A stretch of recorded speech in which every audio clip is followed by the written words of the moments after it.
কিছু মৃত্যু শব্দ করে না, তারা প্রশ্ন রেখে যায়। একজন মেয়ে যার বয়স ছিল মাত্র ১৯ বছর, যার হাতে ছিল খ্যাতি, সাফল্য, স্বপ্ন, এক রাতে সব শেষ হয়ে গেল। কোনো চিৎকার নেই, কোনো বিদায় নেই, শুধু একটি প্রশ্ন: সে কি পড়ে গিয়েছিল নাকি তাকে ফেলা হয়েছিল? আজকের গল্প একটি তারা, যে খুব দ্রুত জ্বলে উঠেছিল আর তার চেয়েও দ্রুত নিভে গেছিল।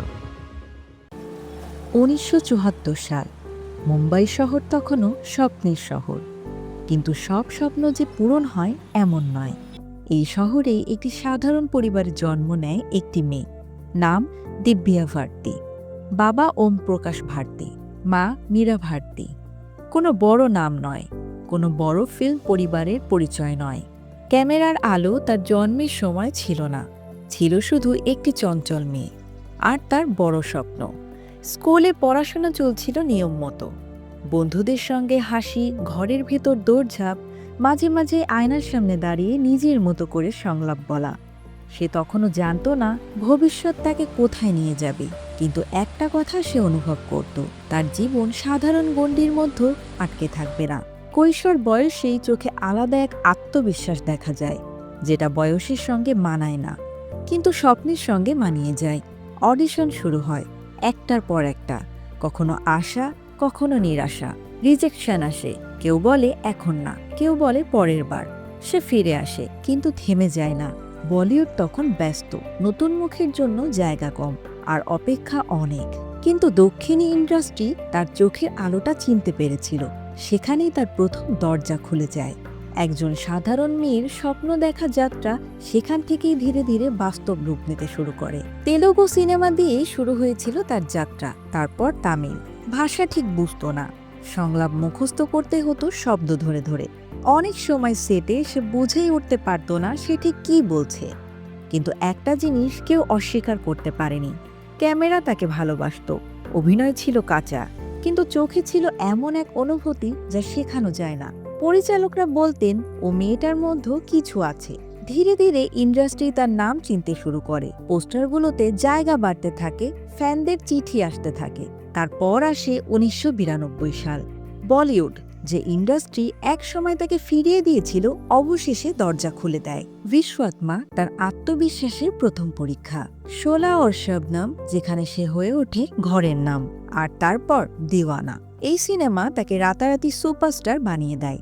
এক বছরের মধ্যেই সে হয়ে ওঠে সবচেয়ে বেশি চাহিদার নায়িকা।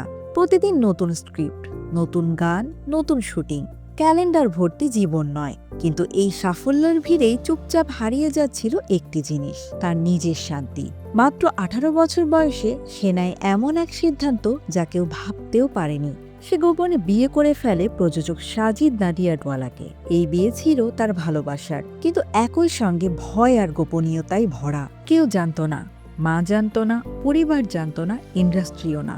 একদিকে সুপারস্টার দিব্যা ভারতী, যার হাসি পোস্টারে ঝলমল করে; অন্যদিকে একটি লুকানো জীবন, যেখানে তাকে সব সময় সাবধানে থাকতে হয়। ভুল করে কিছু বলে ফেলা যাবে না, ভুল করে কোথাও দেখা যাওয়া যাবে না। এই দ্বৈত পরিচয় ধীরে ধীরে ভারী হয়ে উঠেছিল। রাতে ঘুম আসতো না, মাথার ভেতর চলতো অজানা চিন্তা। কখনো হঠাৎ খুব হাসি খুশি, আবার হঠাৎ চুপচাপ। সেটের সবাই বলতো ও খুব প্রাণবন্ত, কিন্তু কেউ জানতো না এই প্রাণবন্ততার পেছনে একটা ক্লান্ত মন লুকিয়ে আছে। সে হাসতো ক্যামেরার সামনে, ফ্যানদের সামনে, কিন্তু ভিতরে সে শান্ত ছিল না। এটাই ছিল তার জীবনের সবচেয়ে নীরব যুদ্ধ। ১৯৯৩ সালের ৫ই এপ্রিল। মুম্বাই শহর তখনও জেগে, কিন্তু একটি অ্যাপার্টমেন্টে রাতটা অস্বাভাবিকভাবে নীরব। একটি সুন্দর আধুনিক বিল্ডিং, ৫ম তলা, যেখানে থাকতেন দিব্যা ভারতী। সেদিন সন্ধ্যায় কিছু পরিচিত মুখ এসেছিল। হালকা আড্ডা, সাধারণ কথা, কোনো অস্বাভাবিকতার খবর তখনও নেই। রাত বাড়ে, শহরের শব্দ ধীরে ধীরে কমে আসে, আর ঠিক সেই সময় হঠাৎ করে একটি খবর ছড়িয়ে পড়ে: দিব্যা ভারতী নিচে পড়ে গেছেন। কোনো চিৎকার শোনা যায়নি, কোনো হট্টগোল নয়, শুধু এক মুহূর্তে সব থেমে যায়। তাকে দ্রুত হাসপাতালে নেওয়া হয়, কিন্তু ততক্ষণে সব শেষ। পুলিশ প্রাথমিকভাবে জানায় এটি একটি দুর্ঘটনা, কিন্তু সময়ের সাথে সাথে কিছু প্রশ্ন মানুষের মনে জায়গা নিতে শুরু করে। সে কি জানালার কাছে দাঁড়িয়েছিল? সে কি অসাবধানতায় ভারসাম্য হারিয়েছিল? ঘরে তখন ঠিক কারা ছিলেন? কেউ কেন কিছু বুঝতে পারেনি? এত বড় একটি ঘটনায় কোনো প্রত্যক্ষ শব্দ বা দৃশ্য কেন নেই? ময়নাতদন্ত হয়, রিপোর্ট আসে, কিন্তু রিপোর্ট সব প্রশ্নের উত্তর দিতে পারে না। কোনো চূড়ান্ত সিদ্ধান্ত মানুষের মনকে শান্ত করতে পারে না। তদন্ত শেষ হয়, ফাইল বন্ধ হয়, কিন্তু গল্পটা বন্ধ হয় না, কারণ কিছু রাত কাগজে শেষ হলেও মানুষের মনে থেকে যায়। এটি ছিল এমন এক মুহূর্ত যেখানে একটি উজ্জ্বল ভবিষ্যৎ হঠাৎ থমকে গেল। একটি রাত, একটি পতন, আর একটি প্রশ্ন যার উত্তর আজও স্পষ্ট নয়। দিব্যা ভারতীর গল্প শুধু একটি অমীমাংসিত রাতের গল্প নয়, এটা আমাদের সময়ের গল্প, আমাদের সমাজের গল্প। একটি মেয়ে যে খুব অল্প বয়সে এমন এক উচ্চতায় পৌঁছে গিয়েছিল যেখানে দাঁড়িয়ে থাকাটাই কঠিন।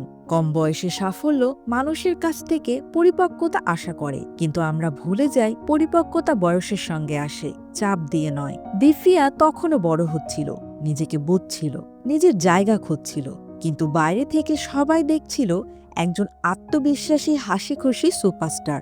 আমরা প্রায় ভুলে যাই হাসি মানেই শান্তি নয়, আলো মানেই সুখ নয়। অনেক সময় সবচেয়ে উজ্জ্বল আলো ভিতরে সবচেয়ে বেশি ক্লান্ত থাকে। দিব্যার জীবনেও সব ঠিকঠাক দেখাতো, হিট সিনেমা, ভক্তদের ভালোবাসা, ভবিষ্যতের অফার, কিন্তু যখন প্রশ্ন উঠেছিল সে কেমন আছে, তখন উত্তর এসেছিল সব ঠিক আছে।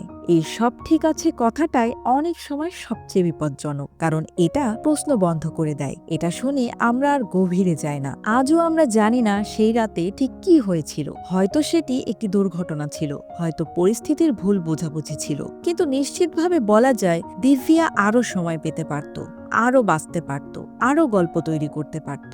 আসল ট্র্যাজেডি এই নয় যে প্রশ্নের উত্তর নেই, আসল ট্র্যাজেডি হলো একটি তরুণ জীবন নিজেকে পুরোপুরি জানার আগেই থমকে গেল।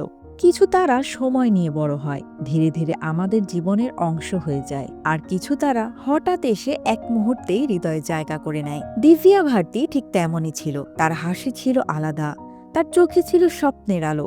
সে শুধু একজন অভিনেত্রী ছিল না, সে ছিল একটি সম্ভাবনা, একটি অসমাপ্ত ভবিষ্যৎ। হয়তো আজ সে আরো অসংখ্য চরিত্রে নিজেকে ভেঙে গড়ত, হয়তো আরো গল্প বলতো, আরো স্মৃতি তৈরি করত, কিন্তু সময় তাকে সে সুযোগ দেয়নি।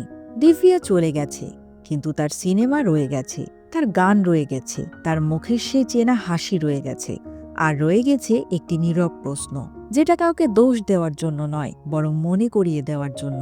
সব আলোই সুখ নয়, সব হাসির আড়ালেই শান্তি থাকে না। দিব্যার গল্প আমাদের শেখায় তারকাদেরও মানুষ হিসেবে দেখা দরকার। সে পড়ে গিয়েছিল কিনা তা হয়তো আমরা কোনোদিন নিশ্চিতভাবে জানব না, কিন্তু এটুকু জানি সে খুব অল্প সময়ে অনেক মানুষের হৃদয়ে জায়গা করে নিয়েছিল, এবং কিছু মানুষ চলে গিয়েও চিরকাল থেকে যায়, দিব্যা ভারতীর মতো। Thanks for watching. Please follow our page if you are watching from Facebook, or subscribe to our channel if you are watching on YouTube. গল্পটি আপনার কেমন লেগেছে কমেন্ট করে জানাবেন। Also, please share it with your friends. দেখা হবে next গল্পে। ধন্যবাদ।